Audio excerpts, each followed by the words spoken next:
Hai, selamat datang ke Fadli Channel. Nama aku Fadli. Kepada korang yang baru je terjumpa channel aku banyak cerita berkenaan dengan fitness dan juga berkenaan dengan martial art. So, dalam video kali ini pula, aku nak share dengan korang cara macam mana korang ni boleh training martial art sendiri. Aku faham, kadang-kadang kita ni ada macam-macam masalah.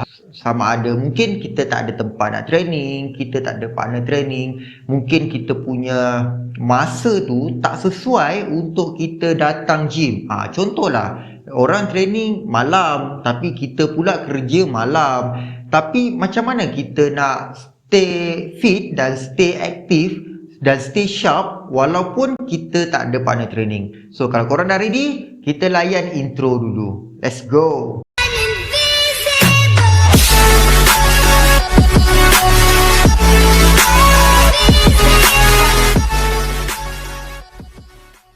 Okay guys, bagi korang yang belum lagi subscribe channel ni, jangan lupa tekan butang subscribe, tekan juga butang bell notification tu, supaya bila aku upload je video-video baru berkenaan dengan martial art especially-nya, so korang orang pertama yang dapat notifikasi daripada pihak YouTube. So korang tak adalah terlepas video-video yang aku keluarkan. Dalam video kali ni aku akan share beberapa idea lah untuk korang supaya korang ni stay sharp, stay fit, walaupun korang tak training dekat dalam center korang masing-masing. Tak kisahlah ini korang boleh apply kalau korang ni atlet taekwondo ke, karate ke, tomoy ke, silat, tak kisah, semua boleh. Korang boleh gunakan idea ni. Aku harap video ni membantulah. Yang pertama sekali, korang kena fokus dekat explosiveness. Okay, explosiveness ni apa? Explosiveness ni okay, macam mana aku nak explain dengan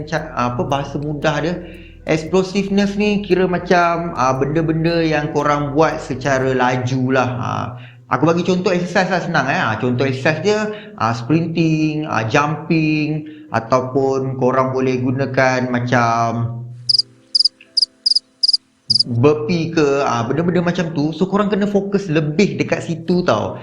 Aku faham kadang-kadang korang nak berlari 10km, 15km, itu bantu. Korang tambah lagi dengan benda ni, dengan benda eksplosif ni. Tak kisahlah, mungkin korang boleh baling bola ke, yang bola besar berat tu kan, korang boleh baling bola-bola tu ke, ataupun korang boleh buat powerlifting ke. Tapi powerlifting aku tak berapa suggest lah. Mungkin korang boleh buat deadlift ke, yang laju lah, benda-benda yang laju, yang eksplosif. So benda tu yang korang kena fokuskan. Dekat YouTube macam-macam exercise yang eksplosif yang korang boleh buat. Korang just kena fokus dekat situ. Okay, tips yang kedua adalah korang boleh fokus kepada korang punya footwork. Footwork ni dia berbeza-beza dari segi sukan tau.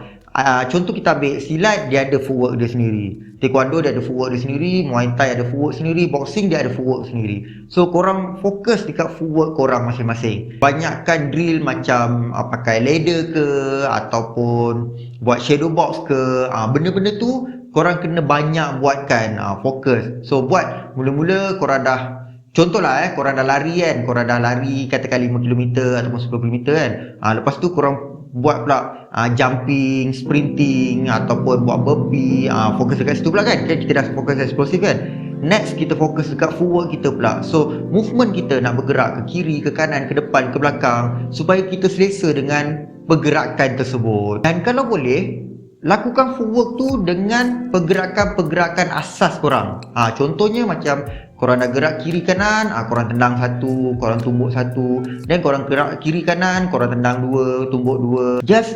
Just buat balik asas-asas korang supaya benda tu jadi muscle memory korang. Okay, seterusnya korang kena fokus dekat endurance, iaitu daya tahan badan korang melakukan benda yang sama berulang-ulang. Contohnya korang buat roundhouse kick kan, buatlah 100 ke, 200 ke, 300 kali, ataupun korang tumbuk 100, 200, 300 kali. Buat benda-benda yang asas tu, tapi buat repetition yang banyak. Lebih daripada 50 tu kira okey, kira cukup untuk korang make sure yang korang ni tak berkarat.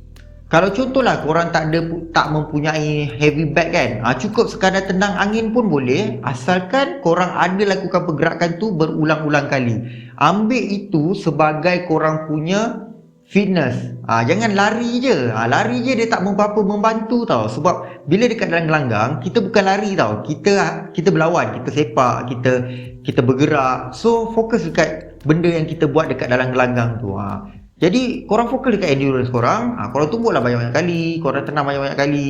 Mungkin korang nak buat teknik asas korang, buat berulang-ulang kali. Walaupun tak ada heavy bag, korang boleh buat hanya orang kata tumbuk angin je. Tak ada bag pun tak apa, tak ada masalah. Sebab yang penting kita nak muscle memory. Power dia akan datang selepas kita ada muscle memory tu. Pergerakan tu kita dah hafal, dah sebati dengan badan kita, then baru kita develop dia punya power slowly. Seterusnya korang fokus dekat alertness. Okay, alertness ni kira macam daya fokus korang lah. So daya fokus ni kita boleh buat macam-macam lah. Mungkin kita boleh pakai bola tenis, kita baling dekat dinding, dan kita tangkap balik. Ataupun kita boleh letak gantung ke, kita like elak-elak buat head movement, benda-benda macam tu lah. Ini adalah kerana masa kita lawan ataupun masa kita training, fokus ni dia salah satu faktor untuk kita sukses tau. Masa kita tengah training ataupun kita tengah lawan. Jadi kalau korang hanya training korang punya badan, tapi korang tak training korang punya fokus, jadi korang tak fokus lah nanti. So bila korang tak fokus, macam mana korang nak memberi tindak balas terhadap tindakan orang. So kalau orang tumbuk kita tak dapat nak elak lah, kenalah tumbuk. Dan yang terakhir sekali dekat dalam video ni aku nak share dengan korang juga boleh lakukan shadow boxing. Shadow boxing ni just nama lah. Kalau korang silat, shadow silat lah. Maksudnya korang sparring dengan bayang-bayang. Ini penting supaya korang dapat imagine macam mana korang masa dekat dalam gelanggang nanti. Macam mana korang nak lawan nanti, apa strategi korang, macam mana korang nak pressure, macam mana korang nak defense. So benda tu korang boleh lakukan, drill tu korang boleh lakukan ketika korang dalam shadow training korang. Shadow training juga penting supaya korang dapat idea macam mana kita nak berlawan masa kita dekat dalam gelanggang nanti. Jadi itu adalah beberapa idea yang aku mungkin boleh share dengan korang. Ini mengikut pada pengalaman aku sajalah. Banyak lagi benda yang korang boleh buat sebenarnya, tapi aku harap dengan sedikit idea ni boleh bantu korang ketika waktu-waktu sekarang ni lah. Kadang-kadang kita tengah sibuk dan sebagainya kan. Mungkin kita nak training sendiri, ataupun mungkin kita tak ada gym yang berdekatan, ataupun kita pun dah lama tak training kan. So kita nak buat sendiri, so kita boleh gunakan cara ni. Sebelum aku habiskan video ni, aku nak tanya dekat korang lah, kenapa korang suka sangat training martial art korang?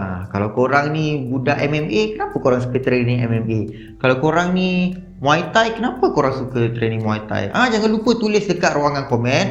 Dan jangan lupa tolong subscribe dan tekan juga butang notification, like video ni, share video ni kepada mungkin orang yang memerlukan. Aku harap kita boleh jumpa lagi pada video-video yang akan datang. Nama aku Fadli. Jumpa lagi. Bye-bye.